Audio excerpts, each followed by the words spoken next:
پیارا مہینہ اس لحاظ نہ بھی بہت میرے تو اہم ہے بے دے اندر رسول کریم علیہ السلام دے بہت ایک پیارے ساتھی جڑے امت اعلیٰ ترین بندیاں تو شمار ہوں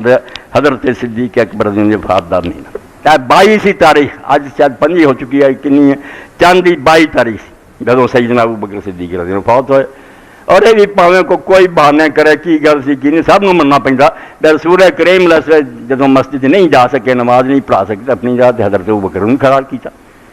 انہیں درجے کا سمجھا بھی اتنے میں کھڑونا اتنے ابو بکر کھڑونا چاہیے تو حضرت ابو بکر رضی اللہ تعالیٰ عنہ علامہ اقبال فرماؤں دے میں خواب چ ویکھیا تے میں کیا اللہ دے رسول دے نال تو قبر چ ہن دوسرا ہے بدر دے دن بھی حضور دے اس عریش سی چھپڑ چ اسلام بھی تو لیندا کوئی حال دس بھی امت تیری اینی برباد ہو رہی ہے انہاں یہی گل کہ گل سن بر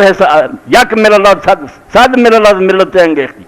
تو اثر ہو گیا بے اللہ دے رسول نے ایک امت تمہیں بنایا سی تھی 100 امتاں بنا لی علیحدہ علیحدہ نام رکھ لے اے دیوبندی ہے بریلوی ہے صد ملل از ملت انگیختی ایک ملت نے ٹکڑے کر کے 100 ملتاں بنا لیا بر حسار خود شب خوں ریخ جی رسول اللہ دے پیار اور محبت نے اسلام دے رشتے نے تہاڈے گرد ایک دیوار کھچی تمہیں قلعے کی طرح پناہ چ لیا سی تساں آپ ہی وہ نقب لگاتی وہ سوراخ کرتے ہیں جتوں کوئی سنیاں دا ہمدرد بن کے کچھ آؤں کوئی شیعہ دا بن کے کچھ آؤں تسی سمجھ نہیں یہ سارے کا دشمن یہ تو ذات پاک نہیں کذاب اور دجال آندا نعوذ باللہ جنوں اسی اللہ دا رسول مننے یہ حرام دا اللہ رسول ہی کوئی نہیں اسی یہ گل مننے افسوس کی گل اس آخیا یک شب و توحید را مشہور تو دائرہ مسلمانوں آ کے ایک ہو دو اور توحید دنیا نو دکھا دیو کہ سارا خدا ہے کیا رسول ہے کیا اسی کیوں جدے جدے ہونا غائب بشراز عمل موجود کن پوری دنیا نو نظارہ بکھا دیو کہ مسلمانوں کوئی تیڑ نہیں پا سکتا مگر یہ امت سنے صحیح کسی